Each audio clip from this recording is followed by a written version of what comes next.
धीरज बोला, मां, मुझे खेत की आधी जमीन दे दो। जो जमीन दे रखी है उससे गुजारा नहीं होता। मां बोली, तुम्हें तुम्हारे हिस्से की जमीन दे रखी है ना, और कौन सी जमीन चाहिए? वह बोला, मां, मुझे आप लोगों ने जमीन का 5वां हिस्सा दे रखा है, जबकि मेरा आधे हिस्से पर हक बनता है। मां बोली, तुम्हारे पिताजी के निधन के बाद जमीन के 5 हिस्से हुए थे। एक तुम्हारा, एक तुम्हारे छोटे भाई मोहन का, एक मेरा और 2 हिस्से तुम्हारी दोनों बहनों के। तुम्हें तुम्हारा हिस्सा मिल गया बेटा, उसी से संतोष कर। धीरज बोला, ये तो मेरे साथ नाइंसाफी है मां। मैं जमीन का 5वां हिस्सा जोत रहा हूं, जबकि मोहन मुझसे 4 गुनी जमीन जोत रहा है। मां बोली, वो इसलिए कि उसको मैंने और तुम्हारी दोनों बहनों ने अपना हिस्सा दे रखा है। मेरे और तुम्हारी बहनों के हिस्से पर तुम्हारा कोई हक नहीं है। हम अपनी इच्छा से अपना हिस्सा चाहे जिसे दे सकती हैं। धीरज बोला, ये तो गलत बात है ना मां। मैंने अपनी जिम्मेदारियां बखूबी निभाई हैं। दोनों बहनों की शादी और मोहन की शादी मेरी मेहनत की कमाई से हुई है।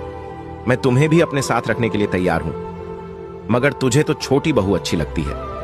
उसी के बच्चे तुझे अच्छे लगते हैं। घर में छोटी बहू के आते ही तुम लोगों ने मुझे अलग कर दिया। मैं खुद तो अलग होने के लिए राजी ही नहीं था। मां बोली, बेटा, एक ना एक दिन भाई अलग होते ही हैं, इसमें बुरी बात क्या है? रही बात तेरे साथ नाइंसाफी होने की, तो कान खोलकर सुन ले। कानून के अनुसार ही जमीन के हिस्से हुए हैं। जिसके हिस्से में जितनी जमीन आई है वही उस जमीन का मालिक है। वह अपनी जमीन चाहे जिसे दे सकता है। अगर तुझे लगता है कि तेरे साथ गलत हुआ है तो जा कोर्ट चला जा। धीरज बोला, मां, ये मामला कोर्ट नहीं जाएगा। इसे मैं अपने तरीके से हल करूंगा।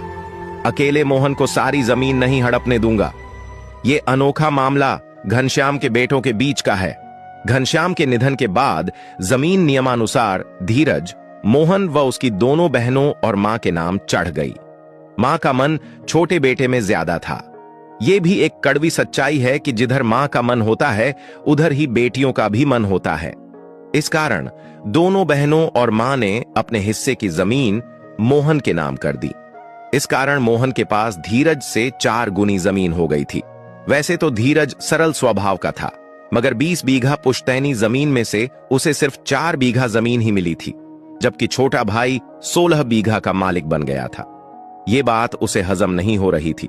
वह अपने ही भाई का दुश्मन बन बैठा था। अब हालात ये है कि दोनों भाई एक दूसरे को फूटी आंख भी नहीं सुहाते। साथ में खेल कूद कर बड़े हुए थे। दोनों में बहुत प्यार था, मगर अब दोनों के बीच जमीन के कारण दरार पड़ गई है, जो किसी अनहोनी को भी जन्म दे सकती है। कहानी में कौन गलत है? अगर कानून की दृष्टि से देखें तो कोई गलत नहीं है, क्योंकि